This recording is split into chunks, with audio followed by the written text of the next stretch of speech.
nationwide and streaming live at lesliemarshallshow.com.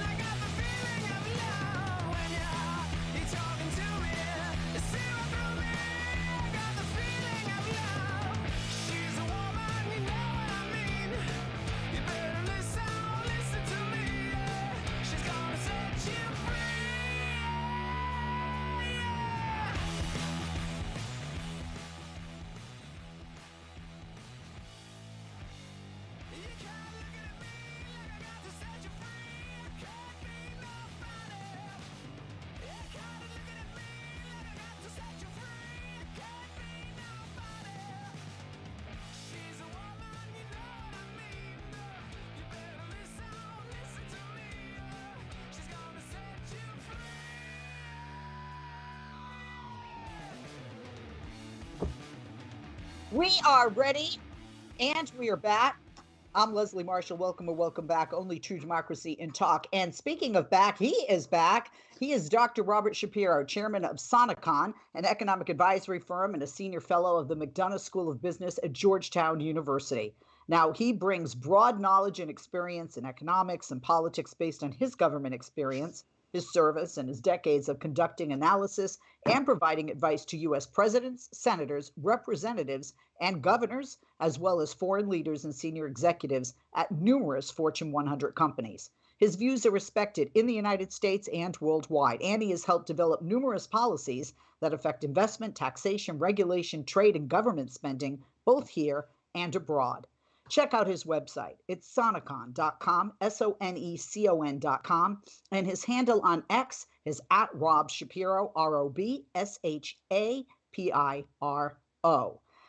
Love having you with us, Dr. Shapiro. Miss you. A belated Happy New Year, and thank you for being with us. It's a pleasure. It's my pleasure, Leslie. You write a lot of great economic pieces, and this latest one that Mark actually had read, passed over to me, I read, and we were like, we've got to get him on and talk about this, and especially with the timeliness of this.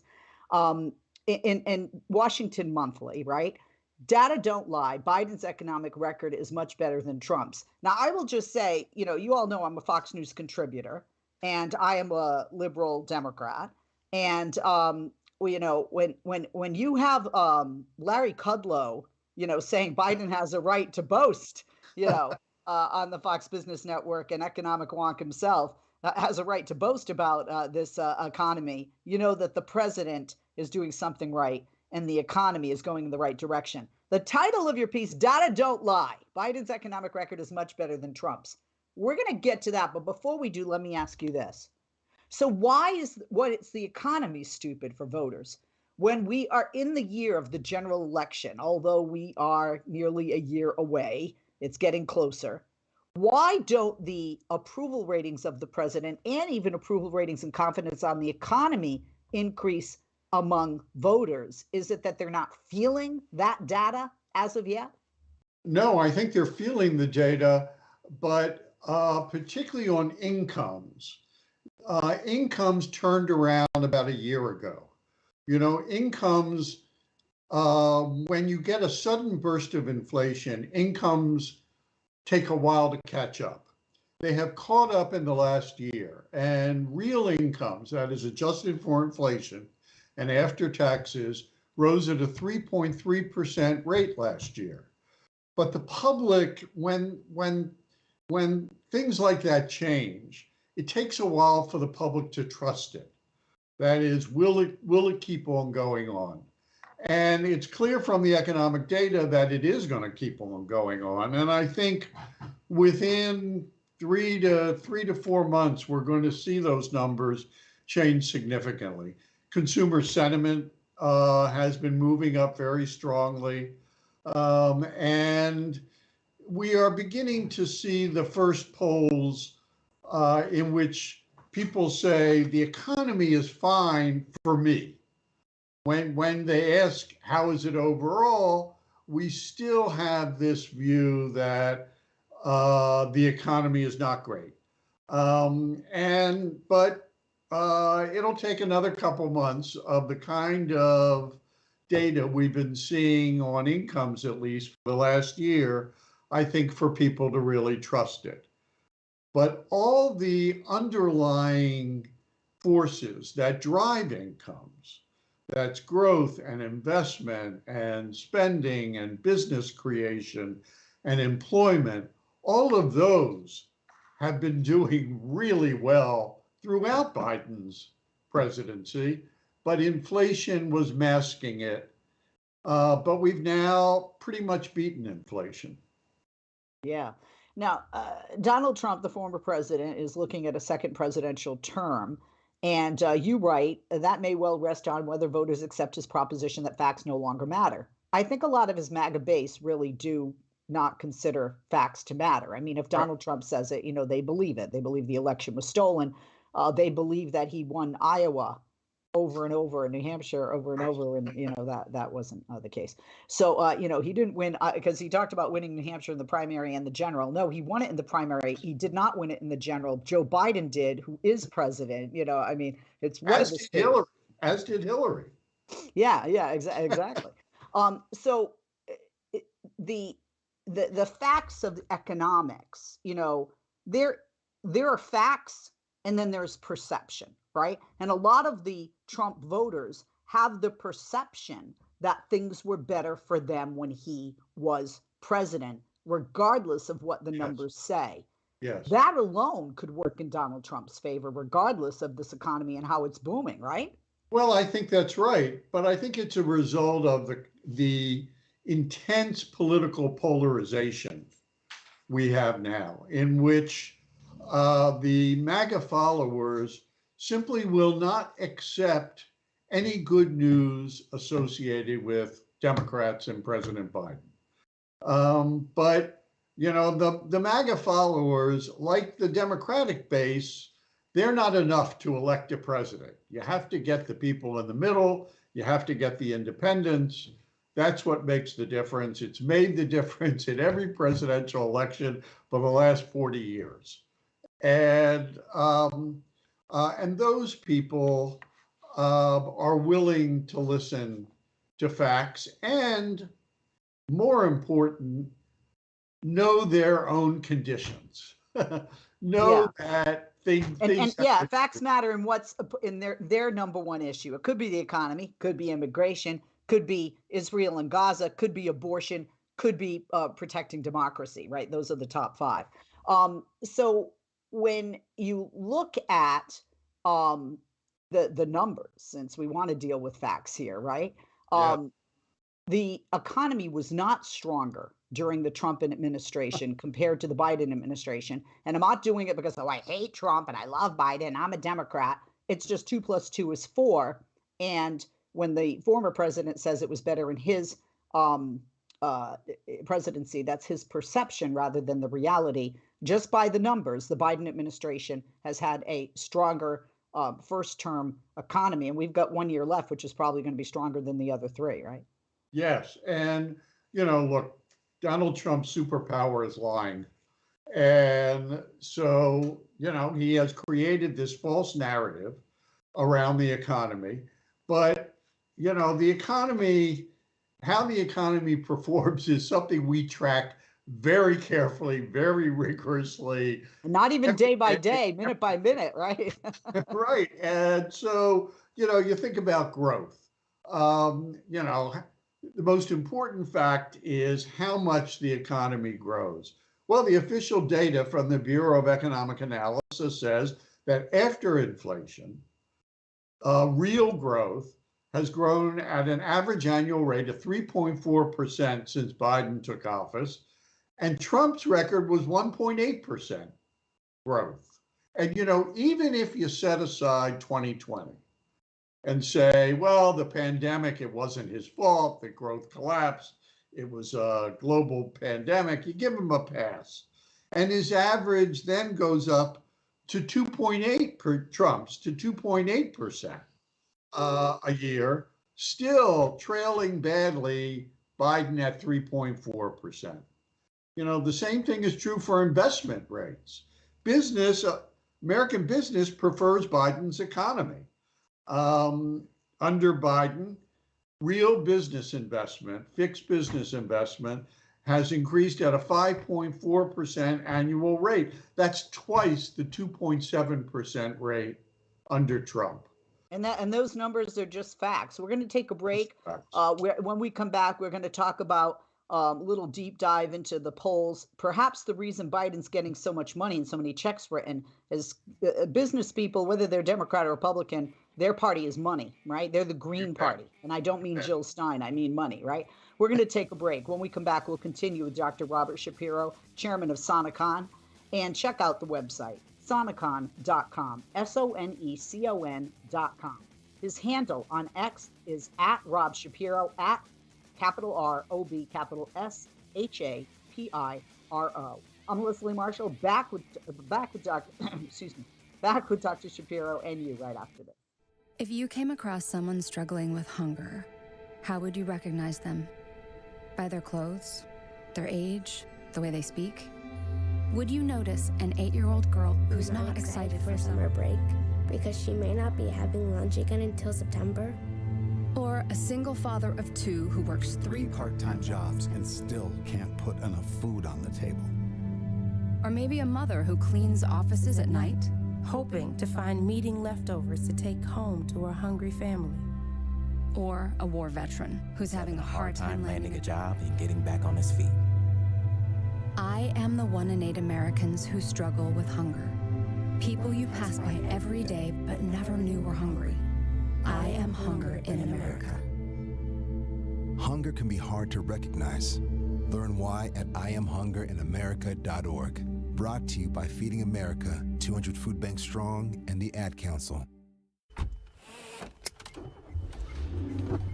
Mama, what does the chicken say? Chicken. Oh, okay. And wolf? Oh, a wolf. Ooh! What about the tiny dog? Cat? Owl? Ooh. Dolphin? What does the turkey say? Whale? Yeah, whale sound. Do the giraffe. Giraffe, really? Okay. Giraffe. You're not going to get it all right. Just make sure you nail the big stuff, like making sure your kids are buckled correctly in the right seat for their age and size. Get it right. Visit NHTSA.gov/the right seat. Brought to you by the National Highway Traffic Safety Administration. I'm Rick Smith, and this is Labor History in 2. On this day in labor history, the year was 1921. That was the day Sid Hatfield and 22 other defendants went on trial for the murder of Detective Albert Feltz. Hatfield was chief of police in Matewan, West Virginia, when the United Mine Workers came to Mingo County to organize coal workers. The Stone Mountain Coal Company moved to smash union activity. They brought in Baldwin Feltz detectives to evict union miners from company housing. Hatfield supported the miners' right to organize and urged locals to arm themselves. He confronted the detectives at the train depot as they were leaving town for the evening about the evictions they had just carried out. The detectives presented Hatfield with a phony arrest warrant. Surrounded by armed miners, a gun battle ensued, leaving at least 7 detectives and 4 townspeople dead in what is referred to as the Matewan Massacre. The trial was set in the Mingo County seat of Williamson, where Baldwin Feltz agents lined the streets to intimidate those sympathetic to Hatfield and the others. The prosecution hoped to prove that Feltz's murder was premeditated and used the testimony of paid spies who had previously attempted to gain Hatfield's trust and friendship. According to historian James Green, author of The Devil is Here in These Hills, the ACLU had advised defense attorneys to turn the trial into a prosecution of the coal operators by introducing in evidence the entire record of their conspiracy to deny the citizens of West Virginia of their legal rights. The defense successfully discredited these paid agents and won acquittal. When Hatfield and his deputies arrived back in Matewan, they were greeted as heroes by the entire town. Hatfield, however, had a target on his back and would be gunned down a year later, sparking a coal war which ended with the Battle of Blair Mountain. Like what you hear? Check out more at laborhistoryin2.com.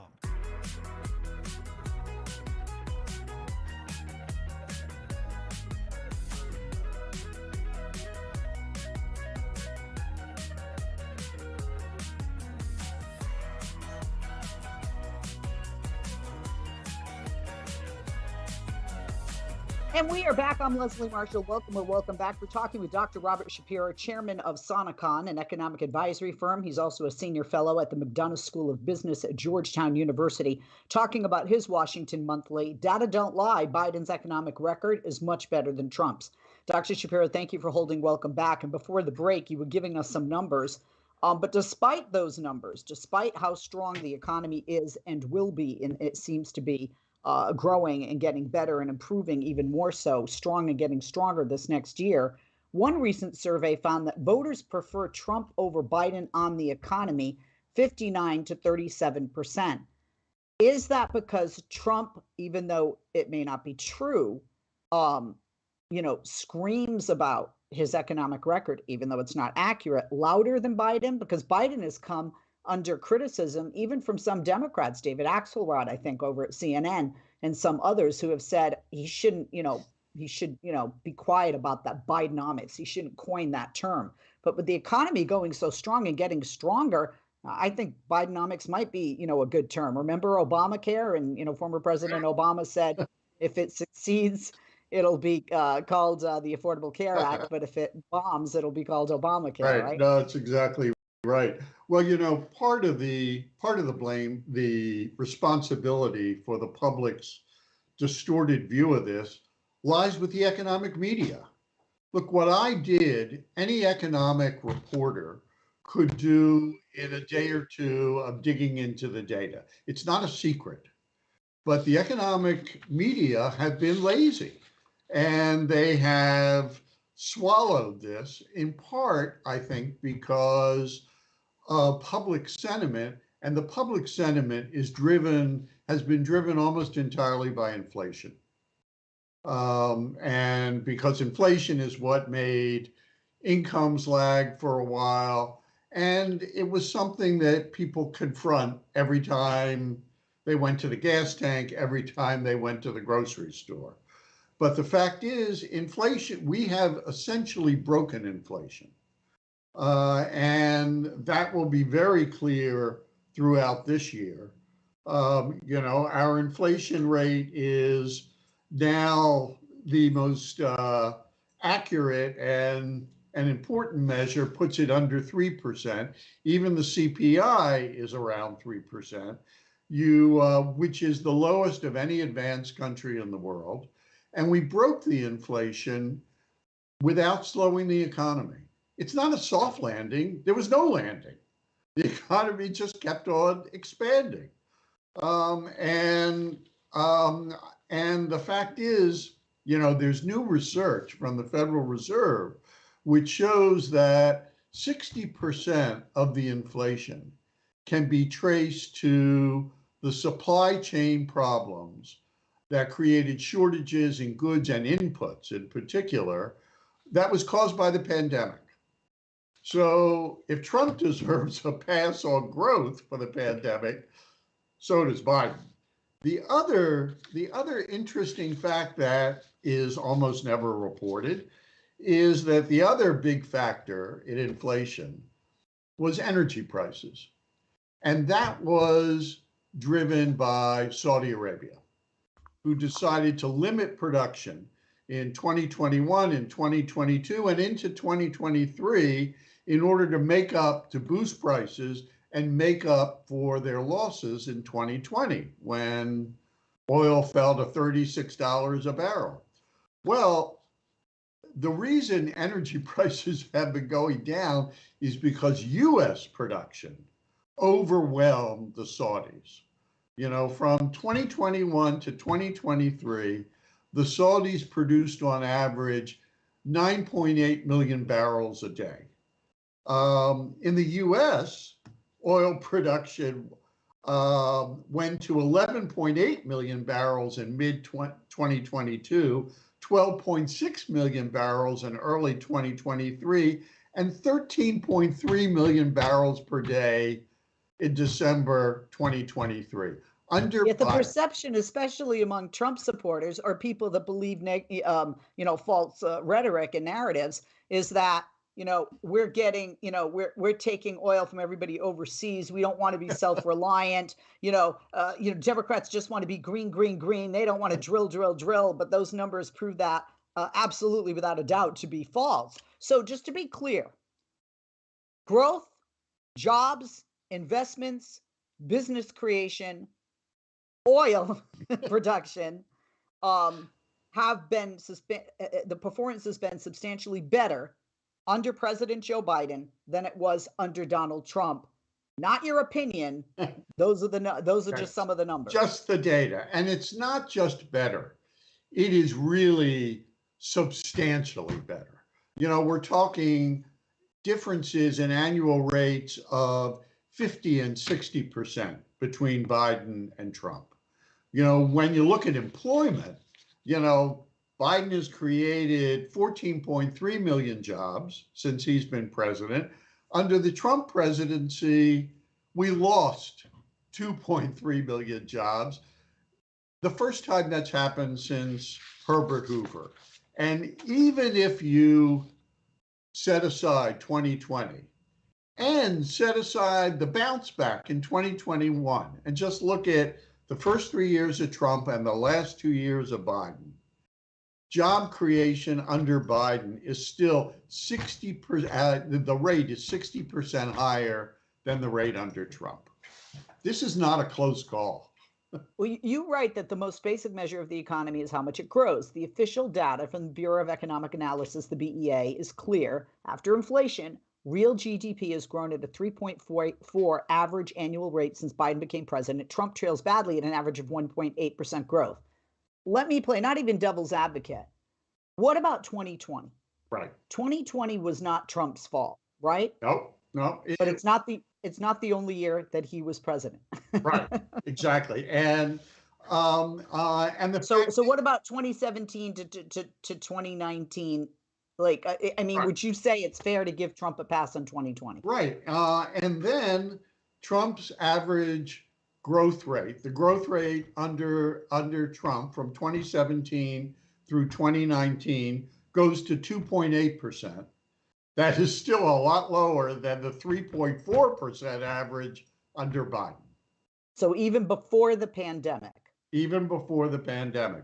And that's true on business investment, on business creation, on employment. It's true on every basic measure of the economy.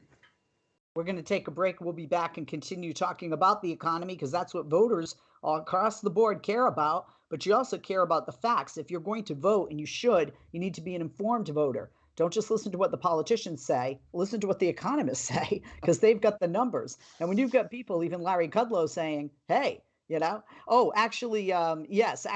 Robert, I forgot, Dr. Shapiro, we are done with you. I forgot you're guest one. We have guest two coming up. My apologies. We're going to have you back because I want to talk more about these figures and I want to talk more about the growth that seems to continue. Dr. Robert Shapiro, chairman of Sonecon. Please check out his website, sonecon.com, SONECON.com. And on X, formerly Twitter, follow him there at Rob Shapiro, capital R-O-B, capital S-H-A-P-I-R-O. Love you, buddy, and we'll talk to you again soon. Anytime, Leslie.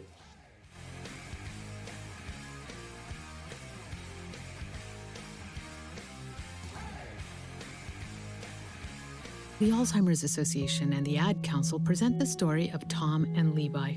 Tom is the smartest man I know. He's been a professor at 2 major universities, been a teacher for over 40 years. One day, he told me that he was having problems in his classes.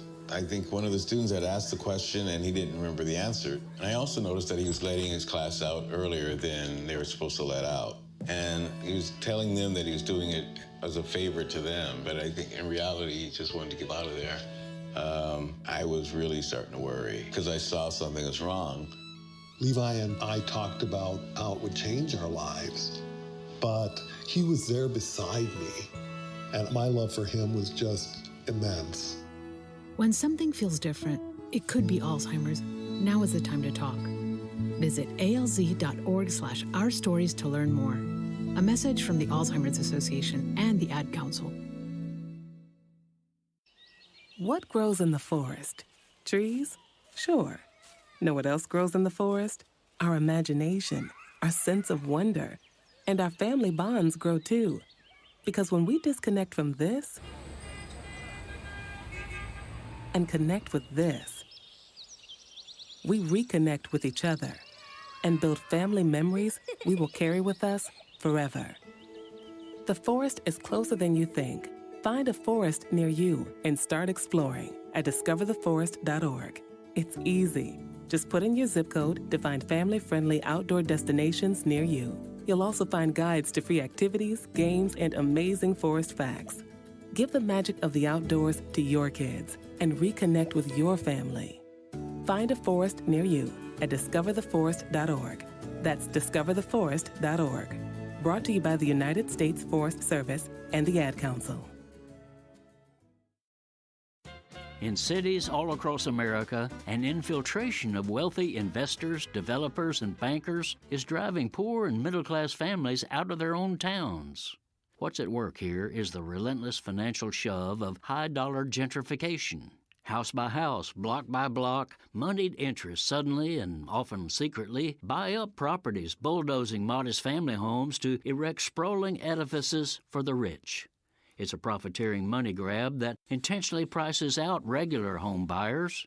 Worse, it also artificially skyrockets property taxes for the area's longtime homeowners, forcing them to sell out and leave town. This financial whirligig is enormously destructive to a community's crucial sense of fairness and, well, community. For example, look at who likely does not live in your city. School teachers, firefighters, police, nurses, utility crews, and others who are essential to making any city work.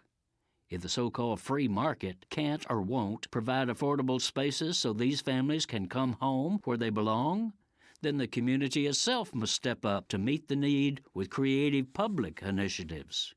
The good news is that many cities are doing just that, including where I live. Fed up with losing teachers who endure spirit-sucking hour-long commutes from distant suburbs, Austin's school board recently created its own affordable housing arm. It's starting to build hundreds of rental homes affordable to teachers, cafeteria workers, bus drivers, and other school employees. In addition, the district has formed a public facility corporation that partners with local groups like Habitat for Humanity to build and sell family homes at prices within the reach of the city's school employees. This is Jim Hightower saying, housing is not only a basic human need, but a community essential that can't be left to the whims and greed of developers.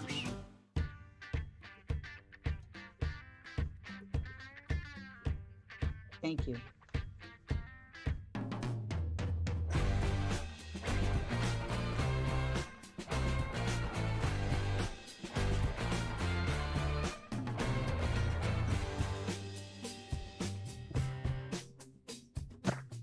We are back. I'm Leslie Marshall. Welcome back. Only true democracy in talk. Joining us in the second half of this hour is Bob Fisher. Mr. Fisher is Deputy Director of the Teamsters Airline Division, and they represent members in the airline industry, including mechanics, customer service agents, reservationists, simulator technicians, ramp agents, stock clerks, dispatch personnel, flight attendants, and pilots. Bob was on the show years back, 2016, so we're very excited to have him back on the show. We need not have him wait so long next time, or we shouldn't wait so long to invite him back next time. Now, the Teamsters Airline Division continues to negotiate some of the best contracts in the airline industry, and that makes Teamsters contracts and membership the best choice for airline industry employees. Over the past few years, the Teamsters Airline Division has focused its efforts not only on giving their members a voice in the workplace and in Washington, D.C., but also on being a voice for the American traveling public. You know, back in 1903, the International Brotherhood of Teamsters was founded. They represent 1.3 million hardworking people in the United States and Canada and Puerto Rico. Be sure to check out all they do, and if they could be right for you, go to teamster.org, and you'll find more information there. Also follow them on X, formerly Twitter, also on Instagram. Their handle is @Teamsters. And like them on Facebook at facebook.com/Teamsters. Good to have you with us today, Mr. Fisher. Thank you for joining us, and welcome back. Sorry it took so long to get you back. Oh, that's okay. Thanks for having me. I appreciate it. And it's good to have you. Although you look so familiar to me, it doesn't seem like it was 2016. So I'm glad to have you with us. Let's talk about FedEx Express. Okay. They are technically the largest cargo airline in the United States. They've launched an organizing drive to join the Teamsters. And by the way, I think that the entire education system in California is going to be doing that too. I just heard on the news last night, right? Just a sidebar, but let's talk about airline. So FedEx Express, the largest cargo airline in the United States, they've launched an organizing drive to join the Teamsters.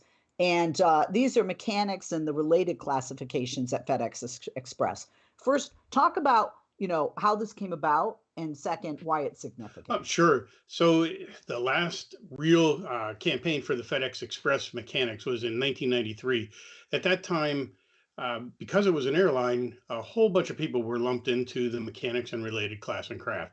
Today, we're talking about 6,000 people that are related to the aircraft mechanics. 2,400 of them are actual aircraft mechanics, and the rest are related, either facility sort mechanics, mechanics that work on the trucks, or mechanics that work on ground equipment. So there's quite a number of people in this unit, and it's significant because this campaign took off as a grassroots effort internally, which makes it the easiest way to organize. The mechanics themselves started this campaign, and they've just come to us recently and asked that we help them out.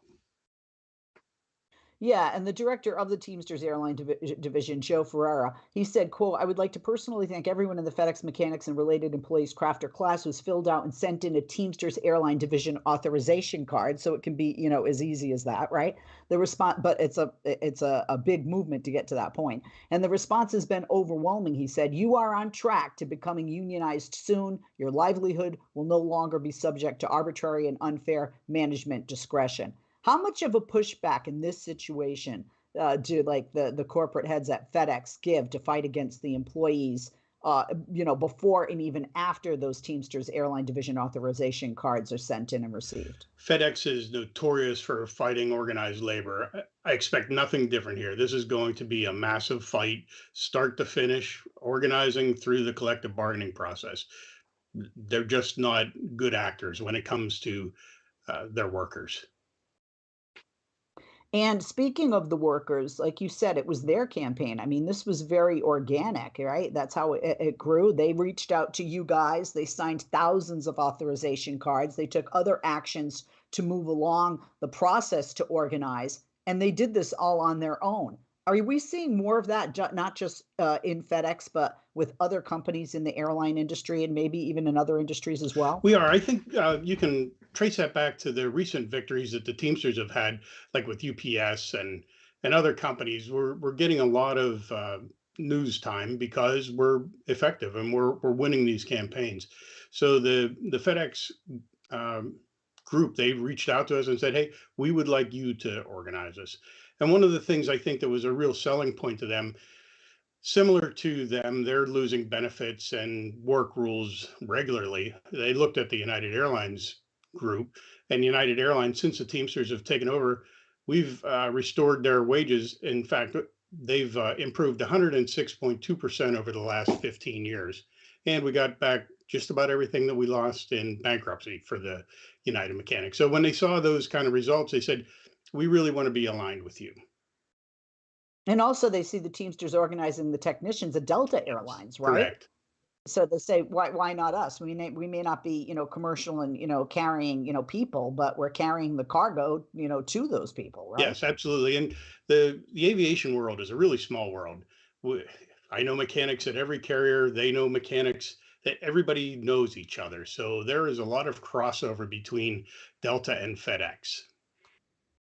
Yeah, and again, we have to remind people this is the largest cargo airline. If you had asked me before I did research for today, I wouldn't have known that. You know what I mean? I just wouldn't have known that. I think some people might have said, FedEx, but this is the largest cargo airline.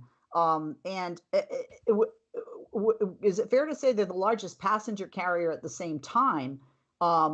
Because aviation technicians everywhere know that their craft comes with a Teamster contract, right? I mean, and they're being flown around, along with the cargo. Yeah, that's correct. Yeah, we touch everybody: freight, passengers, regionals, low cost carriers. Yeah, we represent mechanics at all of those. Now, whether it's Delta and the technicians, whether it's United, like you had talked about, you said, quote, "We're committed to fighting for FedEx mechanics, both throughout this process and at the bargaining table, so they can get the compensation, representation, job security, and working conditions that they deserve." Are you able to talk about or touch upon some of the things that the FedEx cargo workers are unhappy with, that they're looking for help with from the Teamsters by becoming Teamsters union members? Sure. So FedEx just shut down Los Angeles, and it was a crazy process. There was no real seniority rules. In fact, there are two apprentice mechanics who are still at Los Angeles. When they graduate from the apprentice program, they're going to remain at Los Angeles, while all these senior people have been bounced around the country or forced to take a buyout and move on. Not only that, they've degraded their retirement security, they've degraded their health care.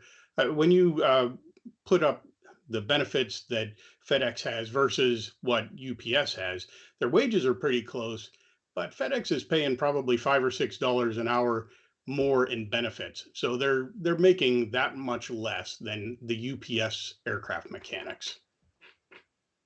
Oh, wow. Yeah. So like you said, all you have to do is say, we're unhappy with this. Well, look at those guys over there. What's the difference here? And it does make a difference. It makes a huge difference when you have somebody, it to me, I liken having a union, not having a union, like going to court without a lawyer. Yeah.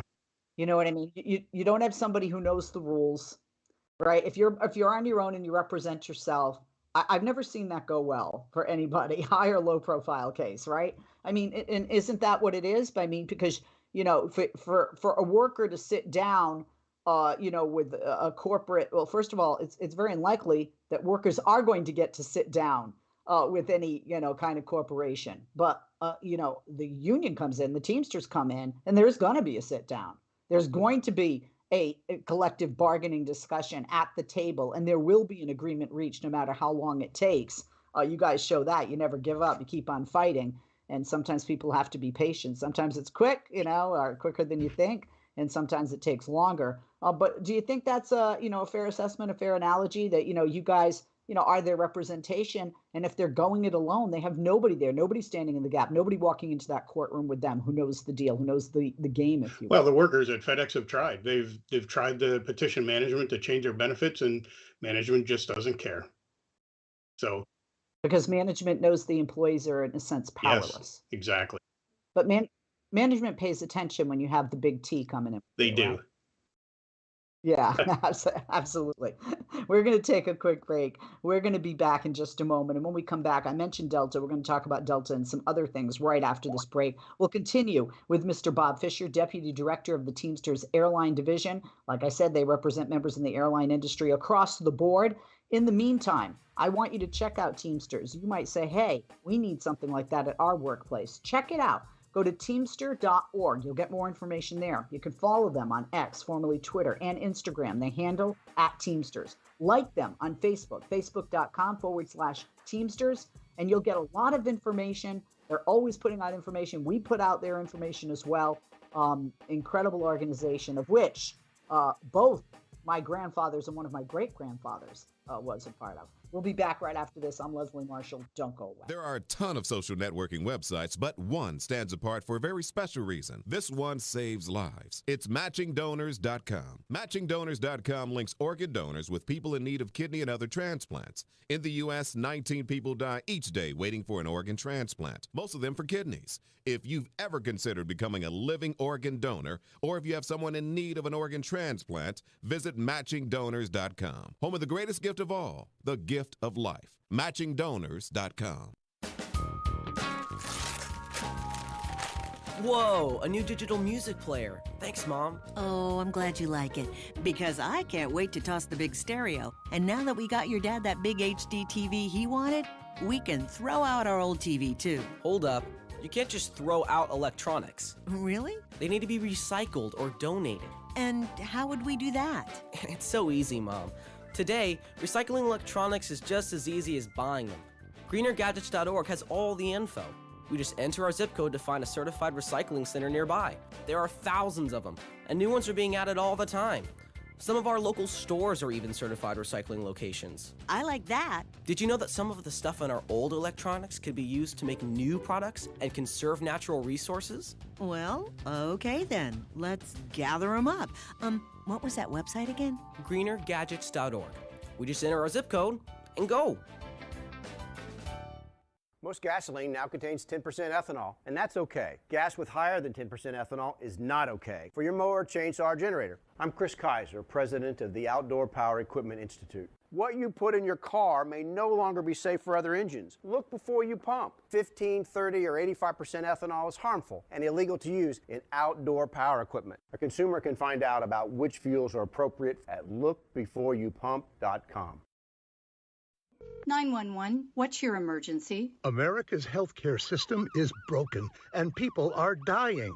Welcome to Code WAC, where we shine a light on America's callous healthcare system, how it hurts us, and what we can do about it. I'm your host, Brenda Gazar.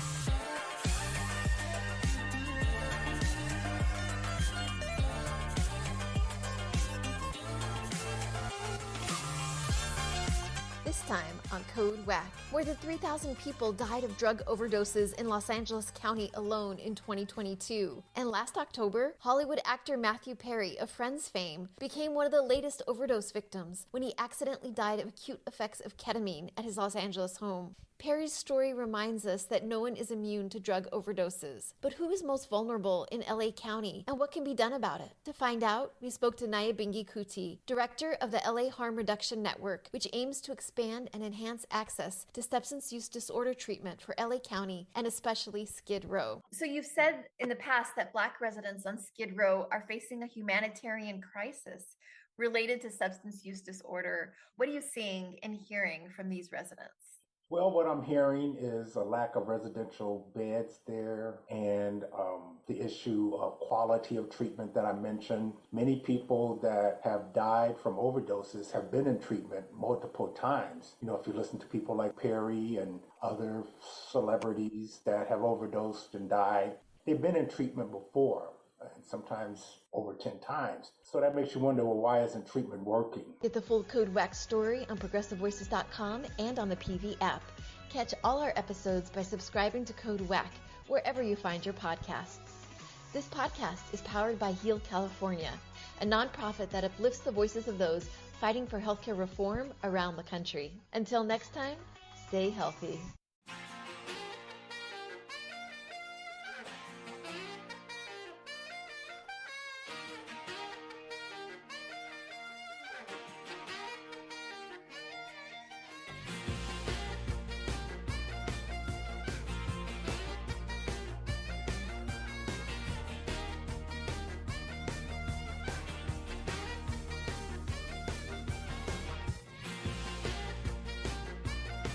We are back. I'm Leslie Marshall. We welcome back Bob Fisher, Deputy Director of the Teamsters Airline Division. Now, as I mentioned, they represent members in the airline industry, mechanics, customer service agents, reservationists, simulator technicians, ramp agents, stock clerks, dispatch personnel, flight attendants, and pilots. I mentioned Bob was on the show before, but it wasn't. It hasn't been since 2016. We got to change that up. So we're very excited to have him back with us. You know, the Teamsters Airline Division continues to negotiate some of the best contracts in the industry, and that makes Teamster contracts and membership the best choice for airline industry employees. We've seen that what they've done with United. We just talked about the fight with the largest cargo industry of FedEx Express. We touched upon Delta. We're going to talk more about that in a moment. And over the past few years, the Teamsters Airline Division has focused its efforts on not only giving members a voice in the workplace, but also in our nation's capital and being a voice for the American traveling public. The International Brotherhood of Teamsters represents over 1 million hardworking people here in the U.S. and Canada and Puerto Rico. Find out more information. Go to teamster.org. You'll get more information there. Also, if you follow them on X and Instagram, the handle @Teamsters, and be sure to like them on facebook.com/Teamsters. Mr. Fisher, thank you for holding. Welcome back. We touched upon Delta Airlines, the Teamsters, the International Association of Machinists and Aerospace Workers, the IAM, and the Association of Flight Attendants, CWA, the AFA. They have come together to organize Delta airline workers. First off, how common is it for one, two, and in this case, three unions to come together to work on behalf or to organize on behalf of workers, like in this situation with the Delta airline workers? You never see this. This is unique. This was a brainstorm of Sean O'Brien and Rich Johnson and Sarah Nelson. They got together and put this coalition together. I'm excited because this is the first time it's ever been tried. Delta is very much like FedEx, fighting unionism for every one of their workers. They've been successful in picking off a couple of groups, the flight attendants and the fleet service in the past. And working together, I think we have a real opportunity to organize that whole airline and get great contracts for all of them. Yeah, and you guys, you know aviation and aviation technicians, right? I mean, you guys the Teamsters represent tens of thousands of aviation techs. Teamster aviation maintenance technicians that you touched upon at companies like United Airlines. You also talked about UPS Air Cargo. They're among the highest paid in this craft, Yes. right?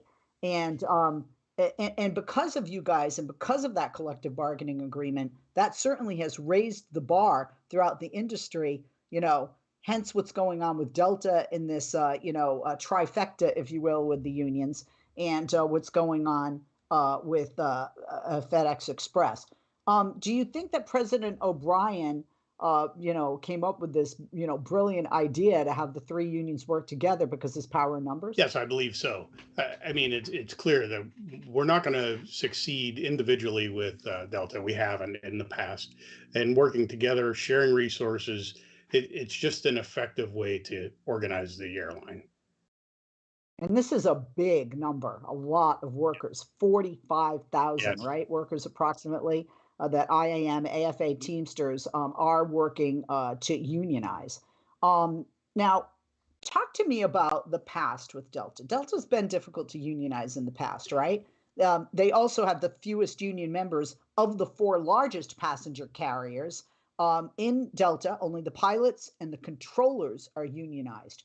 Why do you think that is? Well, they've just been successful. Every time somebody comes knocking on the door to try to organize at Delta, Delta throws money at it, and only in wages.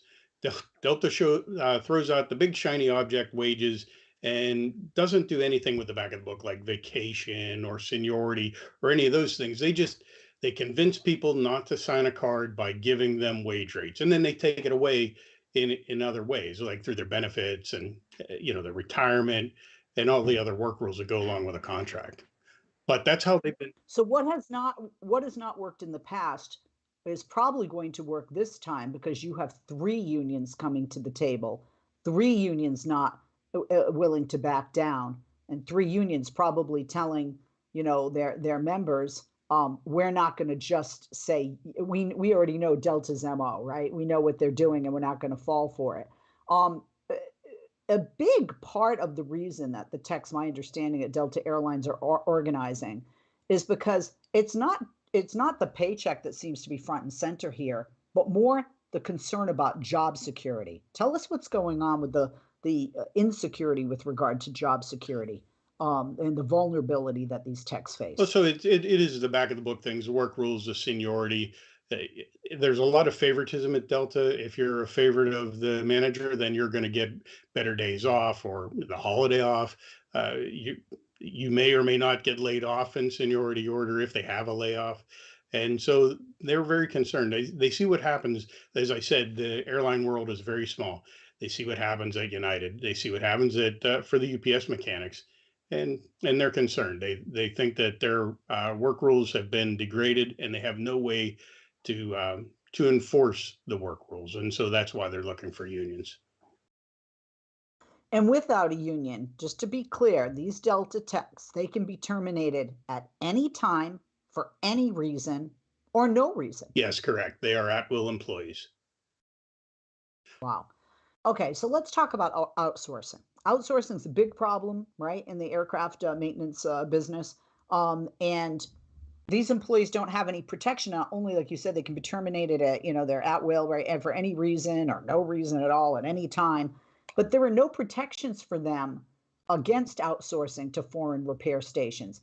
Is outsourcing a big issue in aircraft maintenance? It is, and it has grown since around 2000, where a lot of work has gone overseas. There weren't a lot of protections in Congress, and Delta is open to it way more than any other carrier because they have no rules. So if Delta outsources an amount or a great deal, is one seems to believe, of its fleet maintenance, doesn't that threaten the safety of its passengers? We argue that it does. Some of these foreign repair stations there may be one certified mechanic overseeing 1,500 or 2,000 workers and signing off work for all of them. So in our mind, we don't see that as a safe business model. Right, and they're doing it to save money, so they're paying less. Yeah. Right? Mhm. Yeah, we know what happens when you buy three t-shirts for $10 after one wash, right? It falls apart. I don't want to get on an airline that could fall apart because they were cutting corners to save some money by outsourcing overseas. Atlanta, Georgia is where Delta Airlines headquarters are. They're supposedly the largest employer in the city of Atlanta. This would be a monumental achievement, right? Organizing a victory at Delta Airlines, not just for the aviation craft, but this would be a green light for the entire labor movement in the South to say, hey, if they could do it, and this is what they got, think about what we could do and what we could get.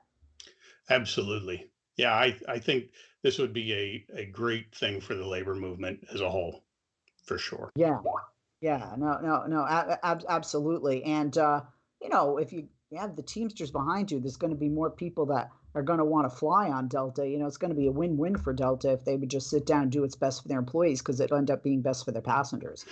And the division director, the Teamsters Airline division director, again, Joe Ferrara, said, this is something that's been brewing for many years. The way that Delta approaches the situation is anytime a union steps a foot on the company's property, tries to talk to the workers, the employer circles the wagons and tells everyone, we provide you with everything you need, but they don't, right? Because they don't provide, like you mentioned, seniority.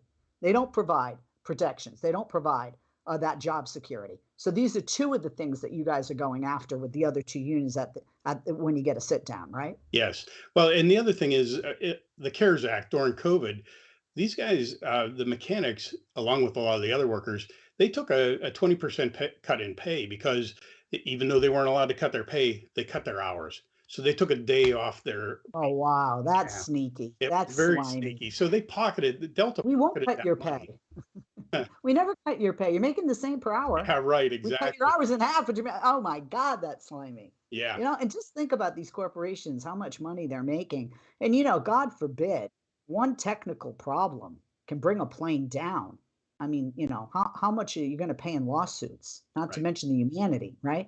Well, Waman Hawk says, we as trade unionists have the greatest job in the world. We're living our dream, making the labor movement bigger, faster, stronger. He's the Teamsters Southern Region organizing coordinator. He said Americans are ready to fight for their union. They're ready to take back what has been snatched from them by corporate criminals on Wall Street and put into Main Street. That's not rhetoric. That's the truth. And you didn't give us rhetoric today, Mr. Fisher. You gave us the truth. But thank you for taking the time. I know you're a busy man. Bob Fisher, Deputy Director of the Teamsters Airline Division, has been our guest once again.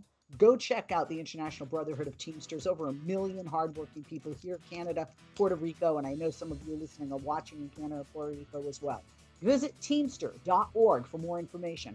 Follow them on X, formerly Twitter, and Instagram, their handle @Teamsters. And be sure to like them on Facebook.com/Teamsters. I'm Leslie Marshall. Have a wonderful weekend. Mr. Fisher, I hope you have a good weekend as well.